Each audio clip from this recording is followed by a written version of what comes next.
tarde. Yo quiero que esta tarde de verdad estemos muy atentos, porque la conferencia que traemos se trata de la física como motor invisible de la inteligencia industrial, y viene dictada por un gran maestro que afortunadamente lo tenemos ahora en Campeche. Él viene de La Habana, Cuba.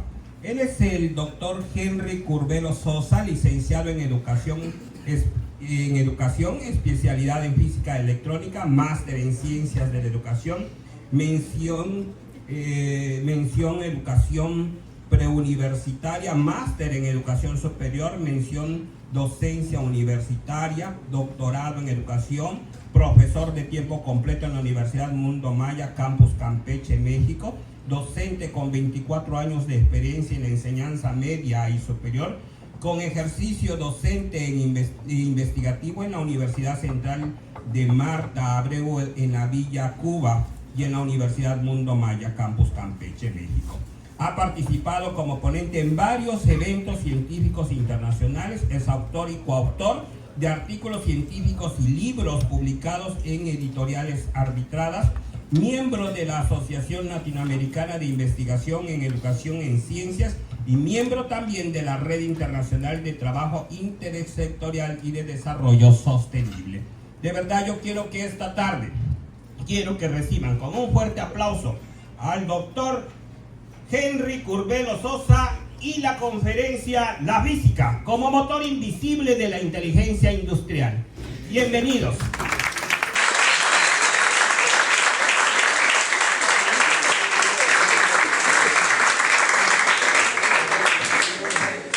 Hola, muy buenas tardes.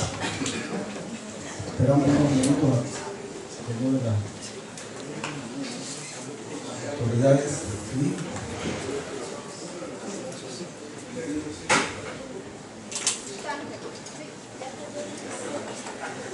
Ok, muchachos, muy buenas tardes. Recuerden lo que dijo el profe, ¿no? Este aditamento que ahorita no nos va a hacer falta. Todo lo que dijo él, aquí en secreto, que nadie se entere, parte es verdad y parte es mentira. ¿Sí? Soy un ser humano común y corriente, igual que todos los que estamos aquí. De hecho, hasta peor, porque les tengo envidia por estar tan cómodos ustedes y yo aquí, cuello amarrado. Entonces, vamos a compartir un rato, unos 50 minutos, una hora, según me comentaron, y hablar de un tema. Muy honestamente, vamos a hablar de un tema. Yo sé que todos ustedes, a mí no me trajeron engañado, ¿eh? Yo sé a lo que vengo. Decidí hablar sobre este tema por el eslogan del Congreso. Ante todo, quiero dar las gracias a los organizadores del Congreso por invitarme. Me siento extremadamente honrado. Dar las gracias a ustedes con antelación por soportarme durante este tiempo. Y cuando el maestro Abelardo, al cual le agradezco mucho, me dio el Congreso, dije, no, de la investigación a la práctica, utilizando el presente, diseñando el futuro. La práctica, la ingeniería, ustedes. Jóvenes que son los futuros maestros de la optimización, por así decirlo. Pero de la investigación, hay algo detrás de esa práctica. No podemos ser buenos, no podemos ser excelentes profesionales en lo que nos dedicamos si no sabemos el trasfondo, si no sabemos lo que hay detrás, si no sabemos qué cosas son las bases que impulsan lo que nosotros estamos estudiando. Yo sé perfectamente que todos ustedes vienen acá a este tecnológico a aprender cómo optimizar recursos, cómo manejar cadenas de suministro, cómo liderar equipos. Pero antes que eso, en mi humilde opinión, deben saber cuáles son los preceptos, los principios, las leyes que rigen todo eso que ustedes vienen a aprender. Probablemente, si yo les diga ahora que sus salarios a futuro va a depender de leyes que escribieron Newton, Pascal o alguien, usted se va a burlar de mí. Por supuesto, no lo sé. Sus salarios no dependerán de eso, pero el hecho de que se conviertan en excelentes ingenieros industriales, que en vez de hacer lo que hacen todos o la mayoría, marquen la diferencia a partir de su conocimiento, no solo lo que hacen diariamente, sino de lo que explica lo que ustedes hacen diariamente, es lo que va a traer consigo. Ahorita conversaba con unos doctores por allá en el departamento, que la ingeniería industrial no se está. Hay muchas cosas que están hechas ya, y son las que ustedes toman muchas veces para hacer lo mismo una y otra vez en todas las profesiones o ingeniería. Pero necesitamos marcar la diferencia a partir de la ciencia, a partir de la investigación, y llegar a un punto en que nos demos cuenta que ya las cosas no funcionan como están prediseñadas y hay que hacer cosas diferentes para ello.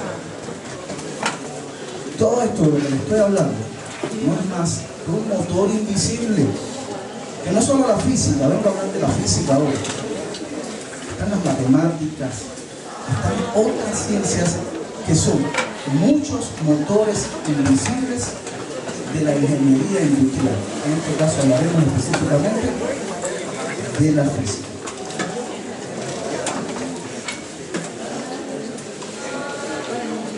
Entonces comienzo, bienvenido a todos los que están llegando. Tuvieron mala suerte, esperamos unos segunditos para que se acomoden, no hay ningún tipo de problema. Tuvieron mala suerte los que llegaron de primero, siempre ocurre así. ¿A quién le gusta sentarse de primero en una conferencia? Nadie. Yo cuando era estudiante me aprendí para defenderme de eso de una frase de la increíble, genial Isabel de Rumanía. Isabel de Rumanía tenía una frase genial, repito, que decía: la tontería se siente, perdón, no le estoy diciendo tonto, decía la frase: la tontería se sienta siempre en primera fila para ser vista, la inteligencia detrás para oír. Entonces, cuando mis maestros me decían en la primera fila, no, yo sigo los conceptos de Isabel de Rumanía, a mí me gusta la última. Ahora que se la aprendieron, no la vayan a llevar a cabo, no va a hacer que los regañen acá en el título. Entonces, bueno, ya seguimos esto, seguimos entonces. Vamos a comenzar, muchachos, con esta pregunta. No se preocupen, no voy a hacer preguntas que los haga pensar demasiado y que se sientan presionados, nerviosos, ¿no? Son preguntas bien sencillas y vamos a conversar, comentarles. Creo que hay otro micrófono por acá, lo pueden utilizar, o si no me pega un grito, los cubanos estamos acostumbrados a que nos griten, así que no hay ningún tipo de problema con eso. ¿Qué es un ingeniero industrial? Les hago dos preguntas más guía para que me respondan simplemente si están de acuerdo o no están de acuerdo. ¿Es un ingeniero industrial un ingeniero de la eficiencia? ¿Sí o no? Sí. Todos dicen que sí. ¿Es un ingeniero industrial un ingeniero de la optimización de procesos? Excelente. Entonces, que estoy equivocado soy yo. Yo diría que no. Un ingeniero industrial es un ingeniero de la eficiencia, porque busca la eficiencia, es decir, no es un ingeniero de la eficiencia, busca la eficiencia. Un ingeniero industrial intenta optimizar recursos, pero un ingeniero industrial es mucho más que eso. Es mucho más que eso. Entonces, para mí la respuesta es no, con la coletilla detrás, de que aparte de todo es eso también, porque un ingeniero industrial se enfoca en el diseño, la mejora y la instalación de sistemas integrados de personas, materiales, información, equipos y energía. Entonces, esa definición que ahí aparece mucho más que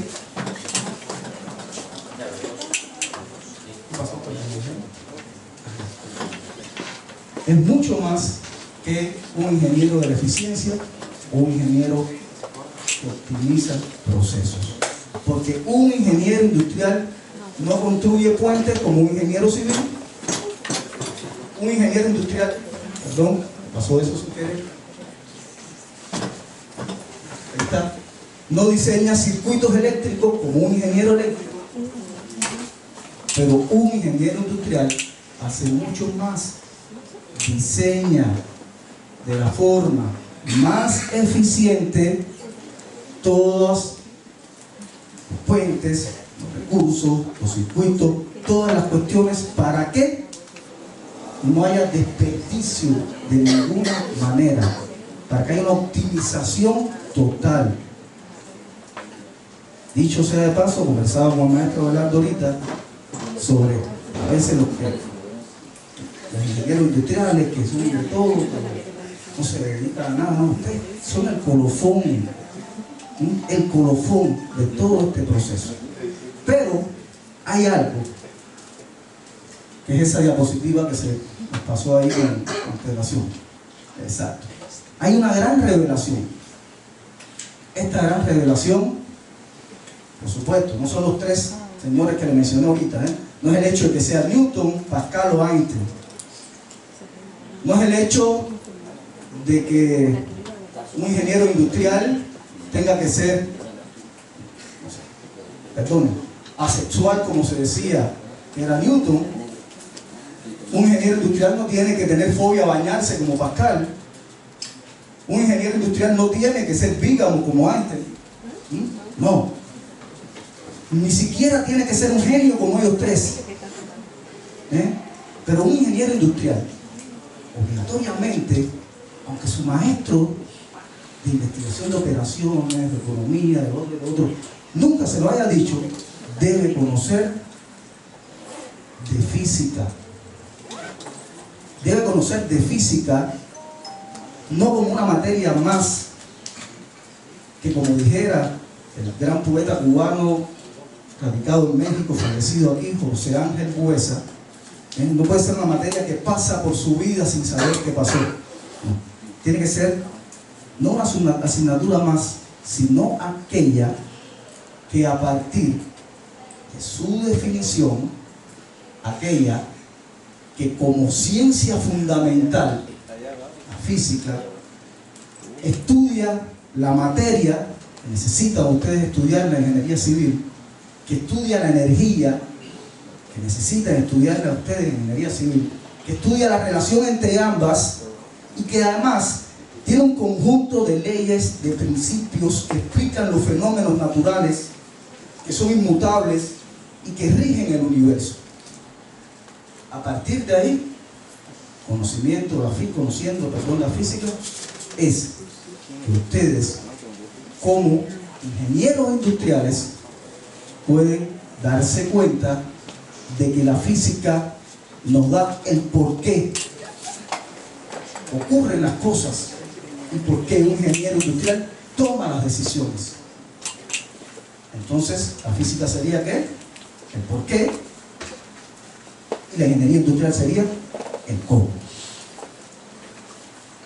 Es igual que si yo le preguntara, el médico te dice, un ejemplo se me acaba de ocurrir, eres hipertenso. ¿Hay algún hipertenso por acá? ¿El único? Oye, pero qué saludables son. El doctor estaba queriendo esconder su enfermedad. No importa, hay que saber convivir con ella. Soy hipertenso. Entonces le preguntas a un médico, ¿soy hipertenso? ¿Qué me mandas? Y te dice, bueno, enalapril, conocida, o captopril. Y le preguntas al médico, doctor, ¿qué es el enalapril? No, es un fármaco. ¿Y qué es el captopril? Doctor, ¿y por qué el captopril actúa 2 veces más rápido que el enalapril? Y el doctor no sabe decir por qué. Porque el doctor es, valga el símil, ese doctor, no todos, los buenos doctores sí saben decir lo siguiente. Bueno, el captopril actúa más rápido porque no es un fármaco, es un profármaco. Y cuando va al hígado tiene un proceso enzimático con el citocromo P450 y entonces se convierte en el fármaco. Entonces ahí suceden las cosas. Esas son las cuestiones. Entonces, el enalapril, creo que dije captopril equivocadamente, el enalapril, que no es un fármaco, por eso es que demora mucho más en tener la acción que el captopril, porque tiene que ir al hígado y tener un proceso enzimático. Y entonces eso es lo que no queremos de ustedes. Queremos que ustedes sean ingenieros industriales que sepan las bases de por qué ocurren las cosas en la ingeniería civil. ¿Ok? Eso es extremadamente importante, porque la física son las herramientas y la ingeniería civil convierte esas herramientas en eficiencia, seguridad y rentabilidad. De esta manera vamos,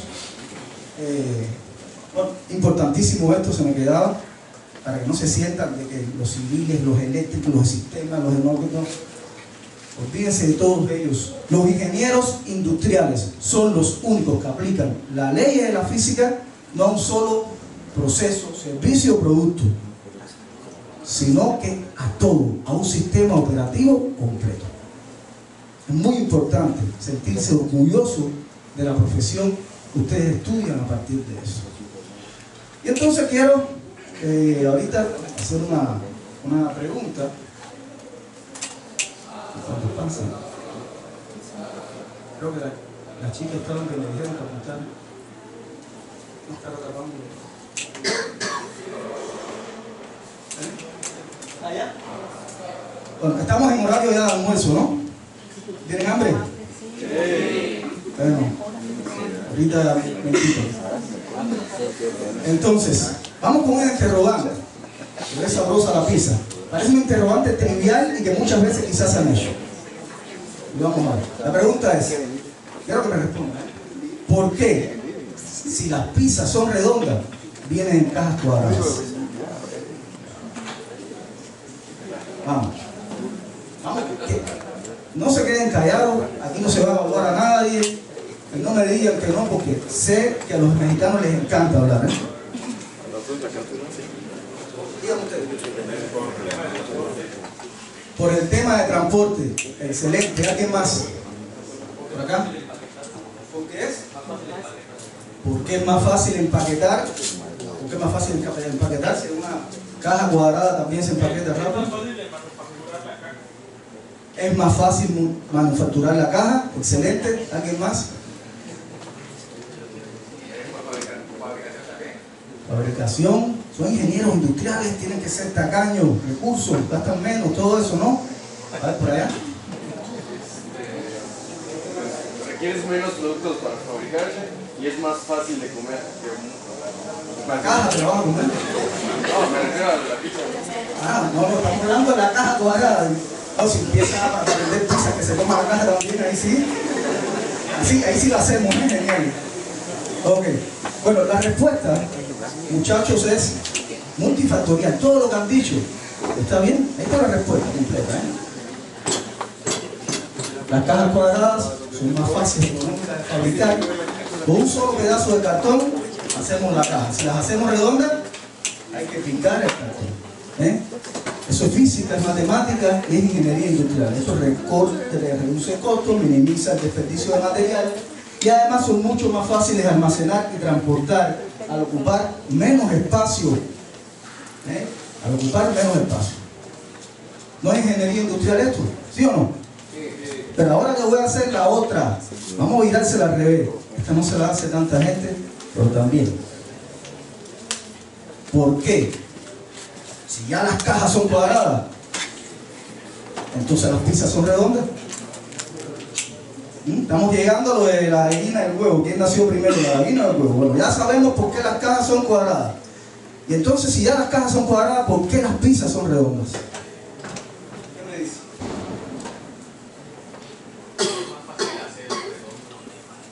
¿Por qué es más fácil hacer redondo? Amasarlo. Podrá amasarse cuadrado también, pero se cocina de forma uniforme. ¿Eso qué cosa es? Para que se cocine de forma uniforme que hay que darle calor. Calor es física, ¿eh? ¿Por qué más? De inversión en el producto, ¿por qué? La pizza redonda engaña más y nos llena menos, ¿eh? Porque si la hacemos cuadrada tendríamos que meter todos los bordes. Muy bien, están pensando como ingenieros industriales, pero también como físicos, aunque no lo crean. Pues efectivamente tiene que ver mucho con la física, con la matemática y con la ingeniería industrial. Las pizzas redondas se cocinan de manera más uniforme, son círculos. La distancia que hay entre el centro del círculo, cualquier parte de su arco de circunferencia, es la misma. Por lo tanto, el calor irradia, como es una onda electromagnética, irradia hacia todas las partes del círculo de la misma manera y se cocina al mismo tiempo. La distancia que existe entre el centro del cuadrado a uno de los vértices de los extremos es mayor que si lateralmente, es decir, horizontalmente o verticalmente, lanzamos una línea. ¿Correcto? Entonces, si se dan cuenta, con estos ejemplos, reitero, aparentemente triviales, ya vamos un poco dándole forma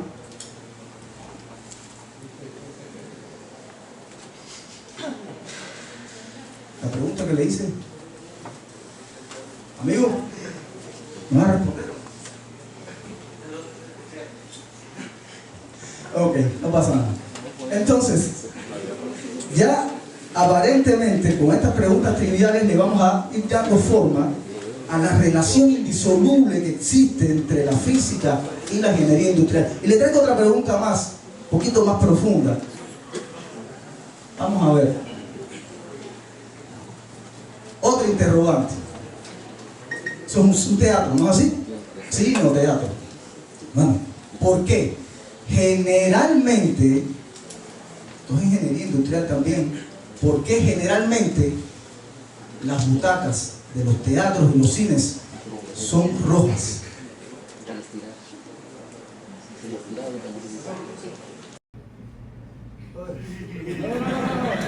Cierra los ojos.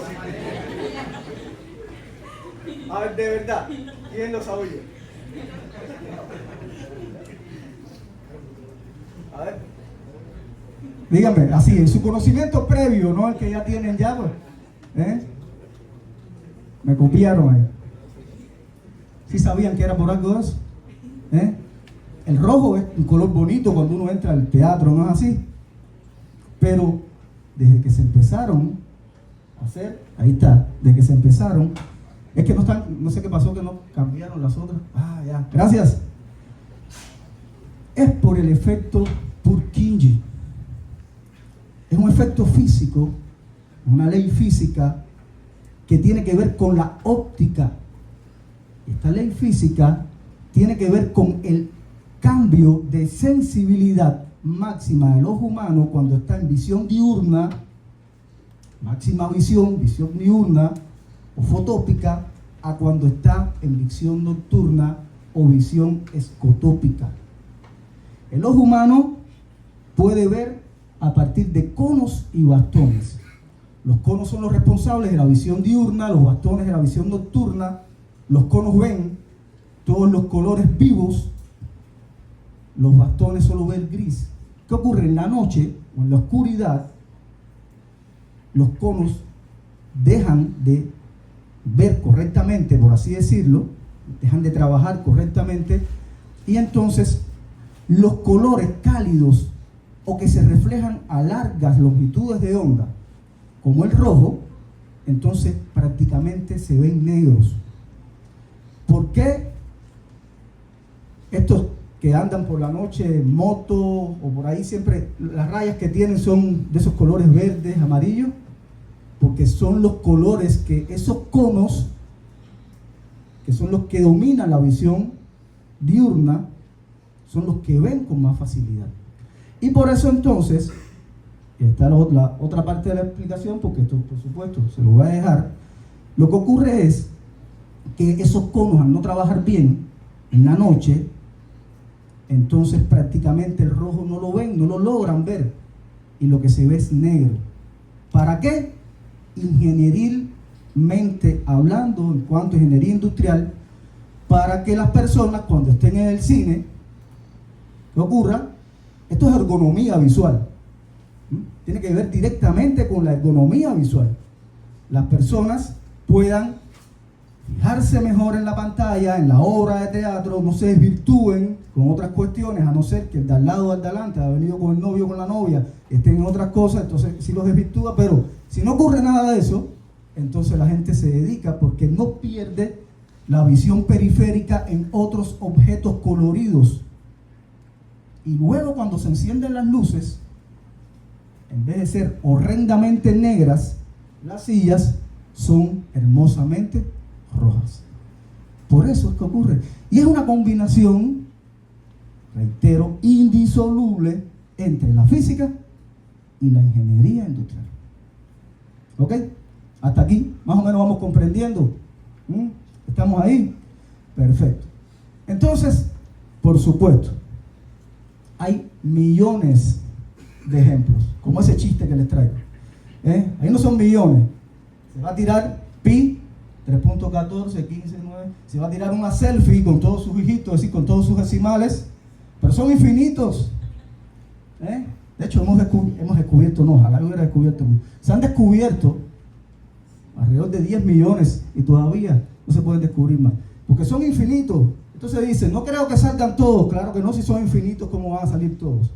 Entonces, la física y la ingeniería industrial tiene una relación infinita en la medida que crezcan los fenómenos, el descubrimiento de las leyes que rigen los fenómenos físicos, mayores van a ser las aplicaciones de la física como motor invisible de la ingeniería industrial. Yo les traigo acá 10 ejemplos concretos.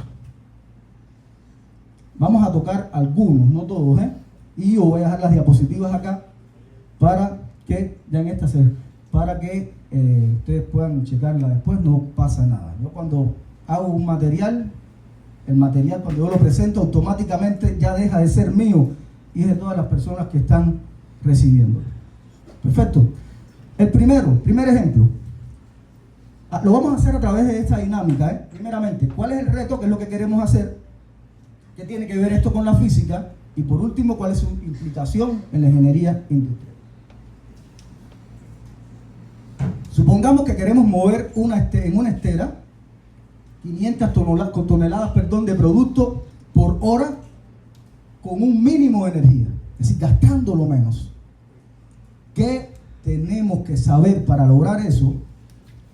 Por supuesto, si ya tenemos los conocimientos previos, si ya otro lo hizo, nosotros lo hacemos también. Pero seríamos mejores ingenieros si supiéramos de dónde sale y poder resolver los problemas después que se nos presenten. ¿Ok? ¿Qué tiene que ver con esto la física? Por supuesto, necesitamos aplicar la segunda ley de Newton, la ley de la fuerza o principio fundamental de la dinámica. Fuerza es igual a masa por aceleración. No es exactamente así. Newton la presentó de otra manera. Se nos facilitó de esta forma. En realidad lo que la ley dice es que la aceleración que adquiere un cuerpo es directamente proporcional a la suma de todas las fuerzas que actúan sobre él e inversamente proporcional a la masa del cuerpo. ¿Ok? Entonces, tenemos que analizar todas las fuerzas que están actuando sobre esa estera y sobre esa carga de 500 toneladas, porque incluso cuando estamos al nivel del mar, la fuerza de gravedad es una. Cuando estamos en las alturas de otro lugar en México, la fuerza de gravedad es otra. ¿Ok? Por lo tanto, si la fuerza de gravedad es diferente, el peso, y entiéndase por peso, para no caer en una concepción alternativa, en un error de concepto, siempre decimos, ¿qué cosa es el peso? ¿Cuál es tu peso? ¿Tu peso? ¿Cuál es tu peso? ¿63 qué? 63 kilogramos. Esa es tu masa. ¿Ok? Esa es tu masa. El peso no es la masa, aunque tienda a confundir. El peso es una fuerza que tiene que ver con la masa del cuerpo y con la aceleración de la gravedad sobre ese cuerpo. Es una discusión tremenda incluso entre los físicos. Por lo tanto, nosotros tenemos que entender la segunda ley de Newton. Hay que calcular la fuerza, tenemos que calcular el trabajo, que es la fuerza por el desplazamiento, por el coseno del ángulo entre la fuerza y el desplazamiento, que los ingenieros industriales, ¿qué cosas hacen? intentar que la fuerza y el desplazamiento tengan la misma dirección y sentido para que el ángulo sea cero. El coseno de cero es 1, por lo tanto el trabajo es máximo. Y alcanzamos un mayor desplazamiento con una fuerza mínima. Y después tenemos que calcular la potencia, que no es más que el trabajo entre el tiempo. ¿Ok? El trabajo realizado entre el tiempo. Si realizamos un mismo trabajo en un menor tiempo, nuestra potencia es mayor. Y logramos ¿qué? Optimizar recursos, optimizar el tiempo, que es oro, como dice esa frase ya trillada. Y en ingeniería industrial tiene un impacto que tiene que ver con que si calculamos erróneamente la fricción, calculamos erróneamente el trabajo y por ende calculamos erróneamente la potencia, esto puede hacer que haya un consumo de hasta un 30% más de electricidad o impacto en costos, o que la estera se detenga, lo cual trae consigo un impacto negativo en productividad, porque se paró la productividad. ¿Ok? ¿Se entiende? ¿Comprende, muchachos? ¿Sí o no? Perfecto. Seguimos con este otro ejemplo.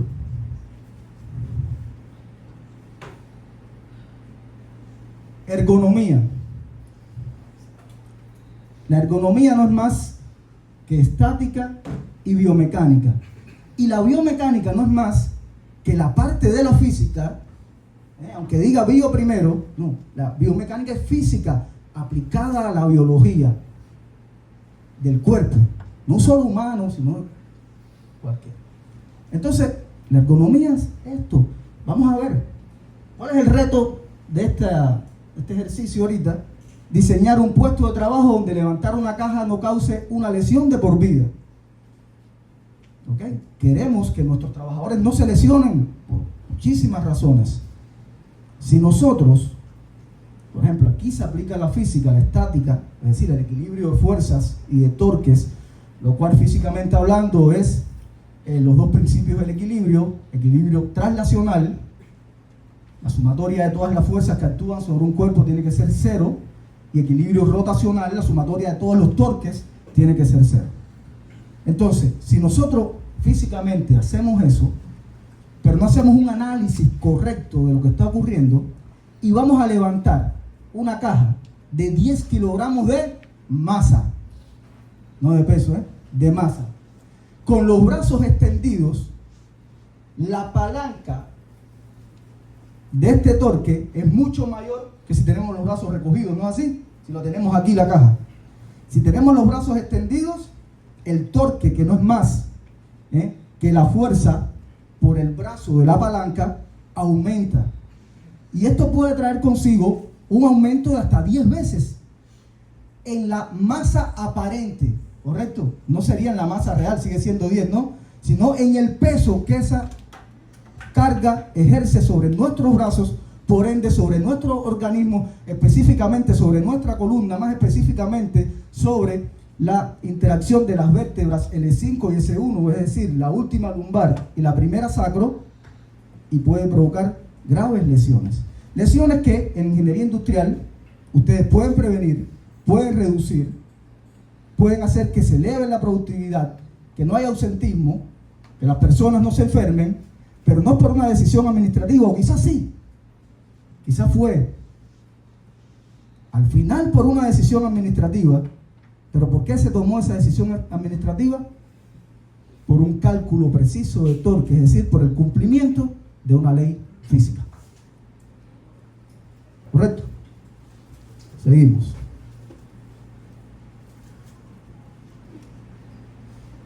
Eficiencia energética, algo que hoy día es el pan, es súper importante. Ahorrar, ahorrar y ahorrar cada vez más energía. Vamos a suponer que necesitamos reducir la pérdida de calor en un horno industrial para curar pintura. Este proceso requiere como mínimo 180 grados Celsius.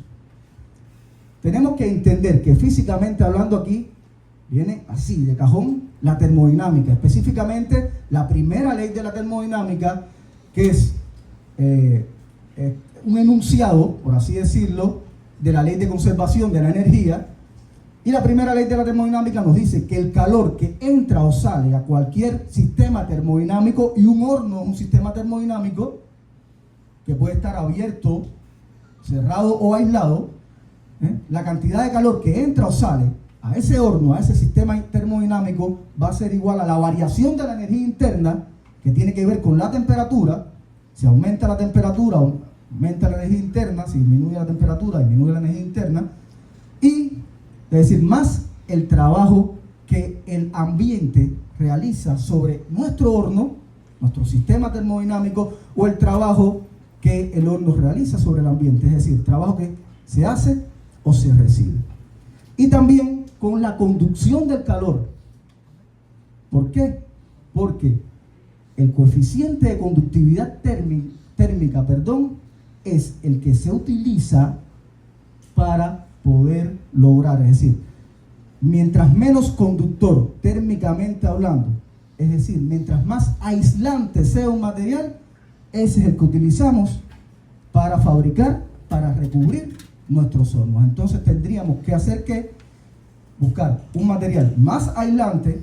Si tenemos el mismo más grueso, buscar aumentar el aislamiento entre la parte interna del horno y la parte exterior, para poder hacer que con menos energía lograr hacer esto con ese horno del cual estamos hablando. Seguimos. ¿Estamos en tiempo todavía, profe? 2 minutos. Entonces vamos a dejar las demás y vamos a terminar con esta. Precisión en control automatizado. Queremos generar 10 toneladas de fuerza para prensar una pieza metálica. Y aquí, mecánica de los fluidos. Específicamente la ley del que no le gustaba bañarse, la ley de Pascal. Esta ley de Pascal es el principio de funcionamiento del cabo hidráulico, de la prensa hidráulica, de los elevadores. Hace que